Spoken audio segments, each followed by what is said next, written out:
Hello, how you doing? So this is Neil from masterpaintingnow.com, and we're going to be doing Wonder Woman. And this is my black and white to color technique I use. It's really good for concept art and things like that. So first I start with a quick sketch, just kind of getting down the pose. I kind of like the arm down like that, but I'm like, you know what, maybe if it's up on her hip, it'll be more sensual. That was perspective thing I just did there, just a free form transform. This is in a Clip Studio Paint EX. The X is not important. You can get the Pro unless you want to do like animation or comic books. Anyway, it just makes it where it's easier to do stuff. Anyway, right now I'm just kind of blocking in basic, very basic shapes in anatomy. Um, it's so I like the arm like that. And both of them looked really good actually. Either way the arm was, but I think the arm on the hip just added a little bit more kind of, I don't know, I guess, yeah, a little bit more sensualness is kind of what I was going for. I'm kind of going for this like strong, but also kind of sensual look for Wonder Woman. And I knew that Wonder Woman was, pretty toned. And so right away I was like, okay, when I'm doing the anatomy, I need to make sure she's toned. Now I'm working with two different sketches here. And unfortunately, I think some of the recording got lost there, but that's all right. And so I'm going back and forth and seeing which one I like better. Um, I think I like the top one better. I'm refining it now to see for sure. And so I'm just refining. The breast was a little bit too big, and now I'm refining the bottom one again. Just kind of going back and forth to see which one I like. And I think I decided I like the top one better now. And I'm still bothered by that shoulder though. But she is pulling it up and kind of toward us, so it kind of looks right. But I don't know. Stylistic wise, I just don't know if I like it so much. But anyway, now I'm on a separate layer. I'm going underneath my drawing layer. I made a layer underneath that one, and I just colored in with a solid color of gray. Then I'm going in, I'm setting my pen to the transparent color, which turns your pen into eraser, turns any tool you're using into eraser. And I'm just erasing all the stuff that I should have did white though, now that I think about it. But anyway, because I end up doing a white layer anyway, or kind of like a yellowish white layer, very light yellow. And now I'm going in just marking in the main shadow areas within the character. I could just did a two-tone thing, but I kind of wanted more tone, so I think a 3-4 tone. I think I go with 4 tones. I do use the transparent watercolor brush every now and again to smooth out my my coloring. So I'm using the ink brush right now to ink everything in as if I'm doing like a cell shading or something. And then I'm taking the transparency watercolor brush, which is standard with Clip Paint Studio, and just putting that in there. And by the way, if you're wondering what the difference between Pro and EX is, really it's just EX offers you that animation tab at the top there. So it allows you to do cell animation. So unless you're interested in doing animation, you don't need it. And it also allows you to save a project as multiple files. So unless you're doing like comics, but I usually don't use that anyway for my comics. I just save my comics as individual files in a folder, and it just works. That I've always done it that way, and it works for me. But anyway, yeah, so that's the only benefit of these two things. I really wanted to try the animation thing, so even though I don't really like animation, I know how to do it, and I do it for video games and stuff. Now, that's a really cool trick right there. So on the top right-hand corner is the little white lock area. You select your ink, your sketch, and then you put the little white lock, and that locks transparency. And what that means is that if you were drawing on a transparent layer, that you can actually just color in whatever it is that's on that layer. So in this case, the only thing that was on the layer was the sketch itself. And so I changed it to pink and then turned the opacity down, which makes it much easier to see the inking process on top of it. Once I had that in, I had to look up her outfit online. Again, I don't have superheroes memorized. I haven't drawn them enough times. There are some that I almost like Superman and Supergirl, maybe Power Girl.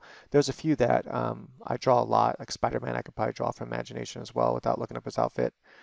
But yeah, anyway, so Wonder Woman, I haven't drawn that often, so I had to look up what her outfit looked like.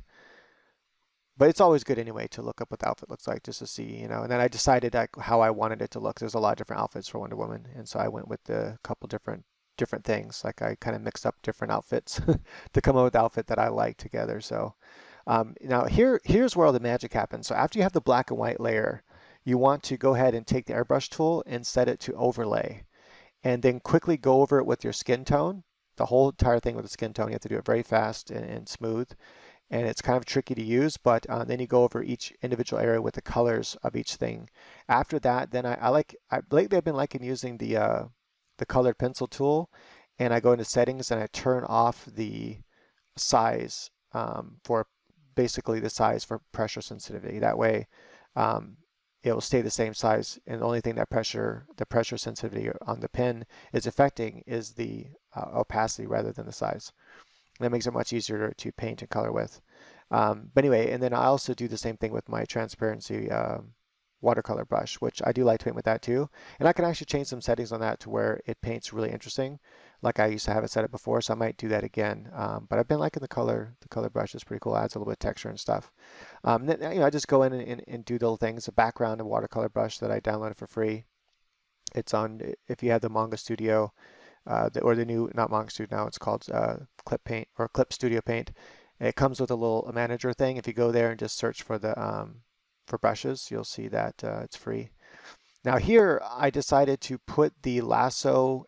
I made a copy of that layer and put it onto the background, and then I actually combined it with the background, so it's part of the background, and that allows me to use the glow. Right, so that's like my technique of like black and white to color. And it's just a really fast technique for really quick sketches. It's not meant to be a final work or piece. It's just meant to be like a quick color sketch to show a concept, like, you know, concept art, to show the concept of what it is you're going for, the kind of the overall like look you're going for. I was going to put stars on her shorts, but that does take too long. And yeah, so that's pretty much it. Got the glowing whip, and I think overall the pose works pretty good.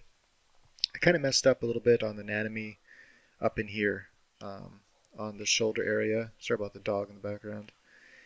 This anatomy looks fine, but this shoulder, something about it just not sitting with me right, but it's pretty close. And then we have the up, it's a slight upshot, so you can see that the distance between here and here is about the same as from the legs, but if the legs were straight together, then it'd be a little bit taller. So it's a little bit foreshortened, and we got a little bit of an undershot looking slightly up. So we can see a little bit of the underside of the breast here, a little bit of the underside of the butt here. And that's what I originally did at the very beginning with that sketch, is I kind of had that box where you show the lower plane to remind me that I'm looking up at the character.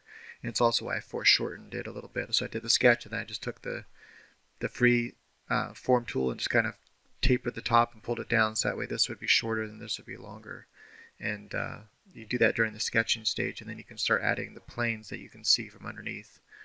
And yeah, so mainly the light is coming from the right hand side. And so I'm almost thinking about maybe, because of that, take the background here and take like a yellowish color, and then take a really big brush and just kind of add a little bit of yellow glaze here.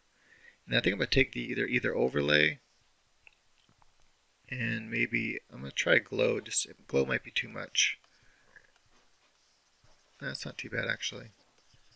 So just adding a little bit of yellow, you know. Yeah, I think that's fine. Just a little bit. It's just enough to add that difference in color as it spreads across from the other side. And this is kind of just a very loose watercolor brush to make it kind of look like wet ground, and then kind of like buildings in the background, sort of. So, all right, cool. So there you have it. Thanks for watching. Hey, if you enjoyed this, please do me a favor and share this. So just hit the share button or copy and paste the link, whatever is easy for you, and share it wherever you can, and maybe someone else can learn something from this video. But this is my quick black and white method to color method, and it's kind of cool, and it works. And like I said, you can do concept art like that very quickly. I'm not totally happy with their face, but you know, it's a quick sketch. So sometimes it's done in 2 hours. That was real time. So 2 hours real time, and yeah, you gotta consider that. You know, when you're doing like concept art like that, or just doing a quick sketch, that sometimes things will come up better than others. And I could sit here for a long time, and you know, not a long time, I could sit here and redraw the face over a couple of times until it's perfect to me. But there's really no need to do that, because it's just a quick concept type piece. You know, it's not made to be a finished piece. Now I can take this if I like it, and then, you know, rework it and do the buildings more detailed and things like that, and basically turn it into a more finished piece. But I'm not sure if I'm going to do that. I like it, but I don't know if I like it enough to turn it into a finished piece. So, all right, again, thanks for watching. Go ahead and share, like, comment, subscribe, all the good stuff. And yeah, thanks for watching. This is Neil from masterpaintingnow.com, best-selling author of How to Draw Awesome Figures, which you can find on Amazon. Come along with me, we're gonna draw some comic